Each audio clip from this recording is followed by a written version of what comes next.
اللهم صل على محمد وعلى محمد كما صليت على إبراهيم وعلى آل إبراهيم إنك حميد مجيد. اللهم بارك على محمد وعلى آل محمد كما باركت على إبراهيم وعلى آل إبراهيم إنك حميد مجيد.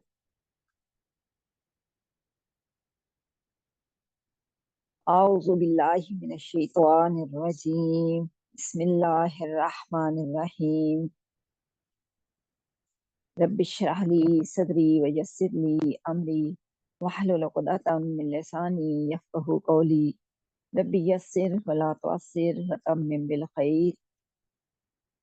السلام علیکم ورحمۃ اللہ وبرکاتہ. کیا حال ہے سب کے؟ امید ہے جی ایمان اور تقوی کی بہترین حالت میں ہوں گی. دعا کے ساتھ شروع کرتے ہیں. اللہم فقہنا فی الدین، اللہم فقہنا فی الدین، اللہم فقہنا فی الدین. یا مقلب القلوب ثبت قلبی علی دینک. اے دلوں کو پھیرنے والے، میرے دل کو اپنے دین پر ثابت قدم رکھ. آمین. آج ہم رکوع نمبر 11 شروع کریں گے. اس سے تو رکوع نمبر 10 کا خلاصہ کیا ہم نے دیکھا کہ مرنے کے بعد انسان کے نیک اثرات دیں گے. وہاں کوئی انسان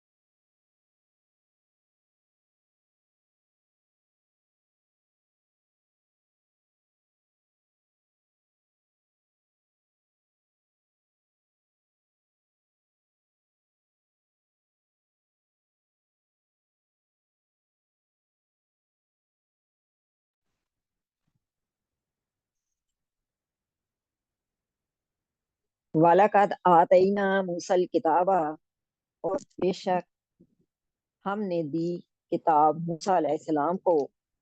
وَقَفَّيْنَا، اور ہم نے پے در پے بھیجا. مِن بَعْدِهِ بِالرُّسُلِ، اس کے پیچھے رسول. وَآتَيْنَا، اور ہم نے دیے عیسیٰ ابن مریم البینات، عیسیٰ بیٹا مریم کے معجزے صریح، بینات صریح. وَأَيَّدْنَاهُ بِرُوحِ الْقُدُسِ، اور ہم نے قوت دی روح القدس سے، پاک روح حضرت جبرائیل علیہ السلام. تفسیر سے پہلے تھوڑا سا مرکزی خیال دیکھ لیتے ہیں کہ مسلمان جب، یعنی پچھلے سبق میں بھی ہم یہ چیز دیکھ چکے کہ مسلمان جب پک اینڈ چوز ہوتے ہیں تو کیا رسوائی ان کا مقدر بن جاتی ہے. پھر اللہ تعالیٰ کو بھی ایسے مسلمانوں کی کوئی پرواہ نہیں جو دنیا میں رہتے ہوئے نام کے قانون پہ رہیں اور حقیقت میں وہ اپنی خواہشوں کے غلام بنے رہیں. آج ہم جو یہودیوں کے رویے دیکھ رہے ہیں وہی ہمارے اندر بھی آ چکی ہیں. بہت دکھ سے یہ کہنا پڑتا ہے کہ جتنا اللہ تعالیٰ نے ہمیں بتا دیا اس پر غور و فکر کریں کہ جب خواہشیں بڑھتی ہیں پھر موت سے بھی انسان نہیں ڈرتا. تو اس آیت میں بھی یہود پہ تنقید ہے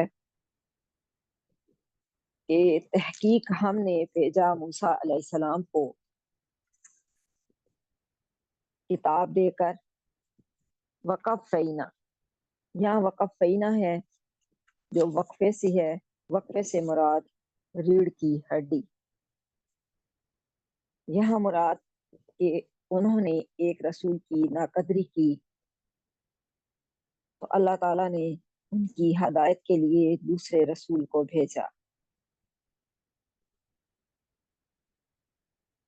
یہاں پہ یہ کتاب جو ہے، اس کتاب سے مراد تورات ہے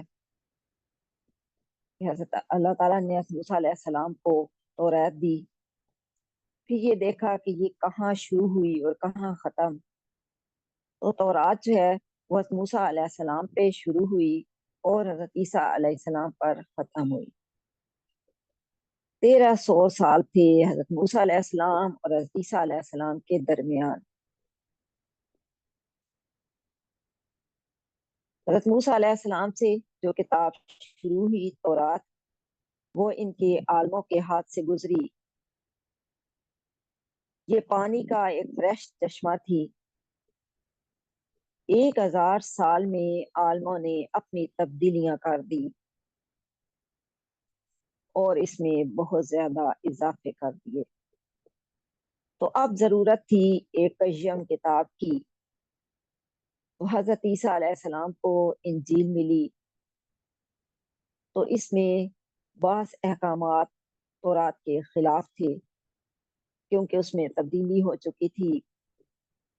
تو پھر یہودی علماء حضرت عیسیٰ علیہ السلام کے دشمن ہو گئے، اس لیے اللہ تعالیٰ نے انہیں نئے معجزات بھی دیے، جیسے مردوں کو بحکم رب العزت زندہ کر دینا،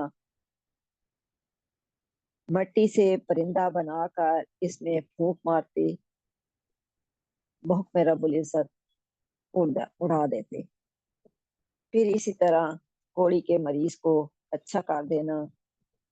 لیکن بنی اسرائیل اپنے کفر اور تکبر میں بڑھ گئے اور زیادہ حسد کرنے لگے، کیونکہ انبیاء کی تعلیم ان کی طبیعتوں کے خلاف ہوا کرتی تھی، تو ان کی رائے، ان کے قیاسات اور ان کے بتائے ہوئے اصول اور احکام ان کی قبولیت سے ٹکراتے تھے، تو اسی لیے یہ دشمنی پر تول جاتے تھے۔ یہاں روح القدس سے مراد حضرت جبرائیل علیہ السلام ہے، جیسا کہ سورہ شعراء آیت نمبر 193 میں نزل بہ الروح الامین، یعنی سے لے کر روح الامین اترے ہیں۔ صحیح بخاری میں ہے کہ رسول اللہ صلی اللہ علیہ وسلم نے حضرت حسان جو شاعر تھے مسجد میں ایک منبر رکھوایا، وہ مشرکین کی ہجو کا جواب دیا کرتے تھے، اور آپ صلی اللہ علیہ وسلم ان کے لیے دعا کرتے تھے کہ اے اللہ عز و جل، حسان کی مدد روح القدس سے فرما، جیسے یہ تیرے نبی کی طرف سے جواب دیتے ہیں۔ بعض روایتوں میں یہ بھی ہے کہ رسول اللہ صلی اللہ علیہ وسلم نے فرمایا، احسان تم ان مشرکین کی حجب کرو، حضرت جبرائیل علیہ السلام بھی تمہارے ساتھ ہیں۔ یہاں پہ ایک کفینہ وقفے سے ہے، ریڑھ کی ہڈی، کہ ہم نے پے در پے بھیجے بنی اسرائیل میں نبی۔ حضرت موسیٰ علیہ السلام کے بعد بھی انبیاء کا سلسلہ برابر جاری رہا، جن میں بعض مشہور نبی ہیں حضرت یوشع، حضرت داؤد علیہ السلام، حضرت زکریا، حضرت یحییٰ، جن کو ان لوگوں نے بہت بے دردی سے قتل کیا۔ ان کی عادت ہو چکی تھی کہ اپنے نبیوں کو قتل کر دیتے تھے، ایک ایک دن میں 300 نبیوں کو بھی انہوں نے مارا، اور اس بات کو کوئی اہمیت ہی نہ دیتے تھے کہ صبح کے ٹائم مارتے اور شام کو یہ اپنی جو تھی اپنی دکانیں سجا لیا کرتے تھے۔ پھر حضرت عیسیٰ علیہ السلام کی بات ہوئی کہ یہ لفظ بھی اسم کے طور پر بھی استعمال ہوتا ہے۔ حضرت عیسیٰ علیہ السلام بنی اسرائیل کے نبیوں میں سب سے آخری نبی ہیں۔ بنی اسرائیل میں آپ کے بعد کوئی نبی نہیں آیا۔ پھر کیا ہوا، کیوں نہیں آیا؟ کیونکہ اس کے بعد نبوت جو تھی وہ بنو اسماعیل کے پاس چلی گئی۔ اس سے پہلے سلسلہ اسحاق علیہ السلام کے تھا، حضرت ابراہیم علیہ السلام کے دونوں بیٹے تھے۔ جتنے نبی بھی آئے ہیں وہ سب کے سب 4000 نبی جو تھے وہ سارے حضرت اسحاق علیہ السلام کی اولاد سے تھے۔ اب کیونکہ نبوت کا سلسلہ بنی اسماعیل کی طرف چلا گیا، پھر اس خاندان میں حضرت محمد مصطفیٰ صلی اللہ علیہ وسلم پیدا ہوئے، اور آج صلی اللہ علیہ وسلم کے بعد دنیا میں کوئی نبی نہیں آیا، نہ آئے گا، یعنی آپ پر نبوت ختم ہو گئی۔ حضرت عیسیٰ علیہ السلام خاص طور پر آپ کے تشریف فرما ہونے کی بشارت دیتے تھے، کیونکہ سن عیسوی حضرت عیسیٰ علیہ السلام کے نام سے ہی جاری ہے۔ ملک شام میں ایک قصبہ ہے جس کا نام ناصرہ ہے، یہ آپ کا آبائی وطن تھا، اسی نسبت سے آپ کو مسیح ناصری کہتے ہیں۔ پھر حضرت مریم کی بات ہوئی، عیسیٰ ابن مریم۔ مریم حضرت عیسیٰ علیہ السلام کی والدہ تھی، اور حضرت مریم علیہ السلام کے والد کا نام عمران تھا۔ آپ قوم اسرائیل کے بڑے معزز خاندان سے تھیں اور بہت باعظمت تھی۔ حضرت عیسیٰ علیہ السلام انہی کے بطن سے بن باپ کے پیدا ہوئے۔ عیسیٰ ابن مریم، اس سے پتہ چلتا ہے کہ حضرت عیسیٰ علیہ السلام بھی ایک بشر تھے، معاذ اللہ کے بیٹے نہیں تھے، جو آج کرسچینٹی نے ان کو اللہ کا بیٹا قرار دیا ہوا ہے۔ ہاں، آپ اللہ کے ایک بہت بڑے پیغمبر تھے، کیونکہ آپ بن باپ کے پیدا ہوئے، اس لیے نسبت ماں سے دی گئی۔ پھر البینات کا ذکر ہوا کہ عیسیٰ ابن مریم البینات، بینات کیا ہیں؟ سری معجزے تھے، جو پہلے بھی ذکر ہوا۔ اس کے لفظی معنی ہے واضح اور روشن۔ یہاں بینات سے مراد کھلے اور سری معجزے ہیں کہ ان کے ماننے میں حیل و حجت کی کوئی گنجائش نہیں۔ وَأَيَّدْنَاهُ بِرُوحِ الْقُدُسِ، کہ ہم نے قوت دی روح القدس سے۔ روح القدس پاکیزگی کی روح، اس کے معنی ہے۔ اور روح القدس سے مراد حضرت جبرائیل علیہ السلام لیے جاتے ہیں۔ وہ نبیوں اور رسولوں کے پاس اللہ تعالیٰ کا پیغام من و ان لایا کرتے تھے۔ ہر مشکل کے وقت حضرت جبرائیل علیہ السلام نے اللہ تعالیٰ کے اس مقدس نبی کی مدد کی، اللہ کے حکم سے، اس لیے یہاں ان کا خصوصیت سے ذکر ہے۔ أَفَكُلَّمَا جَاءَكُمْ رَسُولٌ بِمَا لَا تَهْوَىٰ أَنفُسُكُمُ اسْتَكْبَرْتُمْ فَفَرِيقًا كَذَّبْتُمْ وَفَرِيقًا تَقْتُلُونَ۔ أَفَكُلَّمَا، کہ جب کبھی، پھر جب کوئی رسول تمہارے پاس حکم لے کر آیا،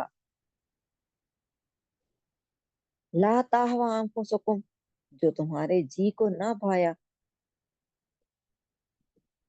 تو کیا کیا تم نے؟ تکبر کرنے لگے۔ فَفَرِيقًا كَذَّبْتُمْ، پھر ایک جماعت نے تم کو جھٹلایا۔ وَفَرِيقًا تَقْتُلُونَ، اور ایک جماعت کو تم نے قتل کر دیا۔ تہوی یہاں پہ بات ہوئی ہے، تہوی کا مطلب ہے ہوا۔ ہوا کیا؟ وہ خواہشیں جو بندے کو لے کر اڑاتی ہیں۔ اس کا معنی ہے بلندی سے نیچے گرنا۔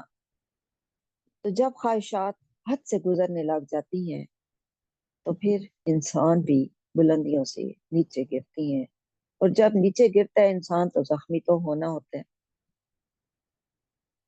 آج ہم جائز اور ناجائز کام کے لیے فتوے مانگتے ہیں، جیسے کچھ قانون پسند کرنا، کچھ کو ناپسند کر دینا۔ آپ کسی ملک کے اندر ایک قانون کو نہ مانے تو کیا وہ وہاں پہ ٹھہرنے دیتی ہیں؟ اگر 11 قانون ہے، وہاں پہ 10 قانون آپ نے مان لی ہیں اور ایک قانون آپ نہیں مانیں گے کہ یہ مجھے پسند نہیں ہے، تو وہ کیا کریں گے؟ وہ تو ٹکٹ ہاتھ میں پکڑا دیتے ہیں۔ تو ہم نے کیا سیکھا کہ سیلف کنٹرول ہم نے سیکھنا ہے، کیونکہ جس نے خواہش کو روک لیا اس کا ٹھکانہ جنت ہے۔ اور کیسے سیلف کنٹرول سیکھیں گے؟ آج ہم اس کتاب سے جڑ کر، جب ہم اس کتاب کو اپنا ساتھی بنا لیں گے، ہم ہر کام میں اس سے ہم ہدایت حاصل کریں گے، تو اللہ تعالیٰ ہماری جو خواہشات ہیں ان پر بھی کنٹرول کرنا سکھا دیں گے۔ کیونکہ اللہ تعالیٰ نے انسان کو 2 قوتیں دی ہیں، ایک ایمان اور دوسری یقین کی قوت. یعنی ایمان اور یقین کی قوت ہوتی ہے، پھر اس پر ایک جب ہم عمل کر لیتے ہیں تو یہ ہے جو اللہ تعالیٰ نے دو قوتیں دی ہیں کہ پہلے انسان کو ایمان لانا ہے، اس پہ یقین کرنا ہے، اور پھر اگلا سٹیپ کیا ہے کہ اس پر عمل کرنا ہے. اگر یہ دونوں قوتیں صحیح اور درست ہوں تو مقصد کا راستہ آسان ہو جاتا ہے. پچھلی آیات میں بھی ہم نے دیکھا اللہ تعالیٰ نے بنی اسرائیل کی وہ خرابیاں بیان کی ہیں جو ان کی قوت عمل سے تعلق رکھتی ہیں، کہ وہ آپس میں ایک دوسرے کو قتل کرتے تھے، کمزور لوگوں کو جلا وطن کر دیتے تھے، اور پھر کیا کرتے تھے، ہمدردیاں لینے کے لیے ان کو جب وہ قید کیے جاتے تھے تو فدیے دے کر ان کو آزاد کرواتے تھے، ریاکاری کیا کرتے تھے. اب اس آیت میں ان کے ایمان اور یقین کی قوت کی کمزوریاں ظاہر کی گئی ہیں کہ آفق علامہ جاءکم رسول، کہ جب کبھی ان کے پاس آئے رسول بما لا تہوی، یعنی ان کی جو خواہشیں ہوتی تھیں ان کو نہ بھاتے تو وہ پھر تکبر کرنے لگتے، اور پھر ایک جماعت جو تھی ان کو جھٹلا دیتی تو دوسری ان کو قتل کر دیتی. تو اللہ تعالیٰ فرماتے ہیں کہ ان کی رہنمائی کے لیے ہم نے حضرت موسیٰ علیہ السلام کو ایک کتاب دی، لیکن جب بنی اسرائیل اس کتاب کے احکامات کو بدلنے اور ان کی نافرمانی کرنے لگے تو ہم نے حضرت موسیٰ علیہ السلام کے بعد اور بھی بہت سے نبی بھیجے، لیکن ان لوگوں نے ان نبیوں میں سے بھی بعض کی نافرمانی کی تو بعض کو قتل کر دیا. پھر ہم نے عیسیٰ علیہ السلام کو انجیل دے کر بھیجا اور ان کی سچائی ثابت کرنے کے لیے انہیں بہت سے معجزے بھی دیے کہ ان کی، اور پھر ان کی مدد کے لیے حضرت جبرائیل علیہ السلام کو مقرر کیا، لیکن یہودی عادت سے باز نہ آئے اور وہ حضرت عیسیٰ علیہ السلام کے بھی قتل پر تل گئے. تو اللہ تعالیٰ فرما رہے ہیں کہ تمہاری بھی عجیب حالت ہے کہ جب کبھی کوئی رسول تمہاری نفسانی خواہشوں اور ذاتی غرضوں کے خلاف اللہ کا کوئی حکم لاتا ہے تو تم نے غرور کے ساتھ اس سے منہ موڑ لیا اور پھر بعض نبیوں کو جھٹلایا. عیسیٰ علیہ السلام کو اللہ تعالیٰ نے متعدد معجزے بھی عطا کیے تھے کہ اللہ تعالیٰ نے آپ کو یہ معجزہ دیا تھا کہ جب کوئی اندھا آپ کے پاس آتا آپ اس کی آنکھوں پر ہاتھ پھیرتے تو اس کو دکھائی دینے لگ جاتا اللہ کے حکم سے. پھر ان دنوں میں ایک کوڑی کا مرض بہت عام ہو چکا تھا، کوڑی کا مریض آپ کے پاس لایا جاتا تو وہ بھی صحت مند ہو جاتا. اس کے علاوہ بن باپ کے بھی پیدا کیا اللہ تعالیٰ نے. پھر بچپن میں ان کو گفتگو کی بھی قوت عطا کی کہ جب چھوٹے سے بچے تھے حضرت مریم علیہ السلام کو اللہ تعالیٰ نے حکم دیا تھا کہ 3 دن تک آپ نے کسی سے کوئی گفتگو نہیں کرنی، اگر زیادہ سوالات آپ کی طرف کوئی کرتا بھی ہے تو آپ نے اشارہ اپنے بیٹے کی طرف کر دینا ہے جو بچہ کے ابھی گود میں تھا. تو ایسے ہی ہوا، لوگوں نے حضرت مریم علیہ السلام پر الزامات لگائے، تہمتیں لگانی شروع کی، تو آپ اشارہ بچے کی طرف کر دیتے تو حضرت عیسیٰ علیہ السلام کا ایک ہی جواب ہوتا کہ انی عبداللہ، کہ میں اللہ کا بیٹا ہوں، کہ میں اللہ کا بندہ ہوں. اعوذ باللہ. عبداللہ ہوتا ہے اللہ کا بندہ. مگر ان تمام باتوں کے باوجود بنی اسرائیل ان پر ایمان نہ لائے اور مسلسل مخالفت اور ان کو تکلیفیں دیتے رہے. پھر ہے آیت نمبر 88، وقالوا قلوبنا غلف بل لعناهم اللہ بکفرہم فقلیلا ما یؤمنون. وقالوا، اور کہتی ہے، قلوبنا، ہمارے دلوں پر، غلف، غلاف ہے، یہ ہمارے دلوں پر غلاف ہے. نعوذ باللہ.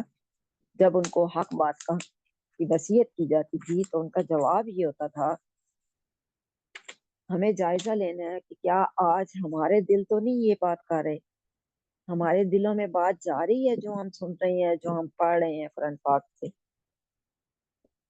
بلّا آناہم اللہ، بلکہ لعنت کی ان پر اللہ نے، کیوں؟ بکفرہم، ان کے انکار کی وجہ سے، ان کے کفر کی وجہ سے، فقلیلا ما، بہت کم ایسے تھے، ما یؤمنون، جو ایمان لائے۔ گولف کہتے ہیں غلاف، کہ انسان کو کے لیے ہدایت کا آ جانا، ہدایت مل جانا بہت بڑی نعمت ہے۔ تو یہ کب آتی ہے؟ جب تک دل کا ڈھکن نہ کھلے۔ اگر دل کا ڈھکن نہ کھلے تو ہدایت نہیں آتی اور واپس پلٹ جاتی ہے۔ اس کا واحد کیا ہے؟ غلف، جس کے معنی ہے ڈھکی ہوئی چیز، یعنی وہ چیز جو غلاف میں لپٹی ہوئی اور پردوں میں چھپی ہوئی ہو۔ یہودی اس بات کے دعوے دار تھے کہ ہمارے دل تو ڈھکے ہوئے ہیں، حضرت موسیٰ علیہ السلام کی تعلیمات سے بھرے ہوئے ہیں، اور کوئی ایک بات بھی ان پر عمل نہیں کرتے تھے۔ جب بات دل میں ٹھہرتی ہے تو انسان خود بخود اس پر عمل بھی کرتا ہے، کیونکہ یہ تعلیمات ان کے لیے گراں گزرتی تھی، تو ان کے دل کہاں تسلیم کرتے تھے، ایسی باتیں کہاں ٹھہر سکتی تھی۔ لیکن ان کا جواب کیا ہوتا تھا کہ یہ دل تو موسیٰ علیہ السلام کی تعلیمات سے بھرے پڑے ہیں، اس لیے ہمیں کسی نئی تعلیم کے قبول کرنے کی ضرورت نہیں۔ تو کیا اللہ تعالیٰ نے جواب دیا کہ لعنہم اللہ، اللہ نے ان پر لعنت کی۔ لعنت کے معنی کیا ہے؟ بود ان الرحمہ، رحمت سے دوری، کسی کا اللہ تعالیٰ کے لطف و کرم سے محروم ہو جانا، پھٹکارا جانا، ایسے شخص کو منہ نہ لگانا۔ نعوذ باللہ، یہ ان تمام باتوں کے حقدار ٹھہر گئے، لیکن قلیلا ما، بہت کم ایسے لوگ تھے۔ قلیلا، بہت کم، اس سے مراد ہے کہ کبھی کبھی دھندلا سا رجحان ایمان کی طرف ظاہر کرتے، اور ان میں بہت کم لوگ ایمان لاتے تھے، کیونکہ اکثریت جو تھی وہ سرکش اور بے ایمانی کی طرف مائل تھی۔ جب اللہ تعالیٰ نے یہودیوں کے من گھڑت عقیدوں کو باطل قرار دیا اور کلام اللہ نے واضح طور پر انہیں غلط ثابت کر دیا، تو یہودیوں کے پاس اب کوئی حجت باقی نہ رہی۔ انہوں نے یہ عذر کرنا شروع کر دیا کہ ہمارے دل غلاف کے اندر محفوظ ہیں، اور ہمارے اپنے دین کے سوا ہمارے دل پر کوئی اور چیز اثر نہیں کر سکتی۔ ہم کسی کے سمجھنے اور سمجھانے سے ہرگز اس کی اطاعت یا تابعداری نہیں کریں گے۔ یہودی اپنی اس جھوٹی دلیل کو بڑے فخر سے بیان کیا کرتے تھے، لیکن اللہ تعالیٰ نے صاف صاف اعلان فرما دیا کہ وہ بالکل جھوٹے ہیں، کوئی غلاف وغیرہ کچھ نہیں، بلکہ ان کے مسلسل کفر کے باعث اللہ نے ان پر لعنت بھیج دی ہے، جس کے پردے ان کے دلوں پر پڑے ہوئے ہیں، انہیں اپنی رحمت سے دور کر دیا ہے، اس لیے وہ سچے دین کو نہیں مانتے۔ ان میں سے بہت کم لوگ تھے جو آخری نبی پر ایمان لاتے تھے۔ تو اس آیت سے ہم نے کیا سبق سیکھا؟ کہ اگر انسان اللہ تعالیٰ کی آیات کا کفر کرے، اللہ کی آیات سے بھی کچھ نہ سیکھے، مسلسل نافرمانی کرے، تو اللہ تعالیٰ اس پر لعنت بھیجتا ہے۔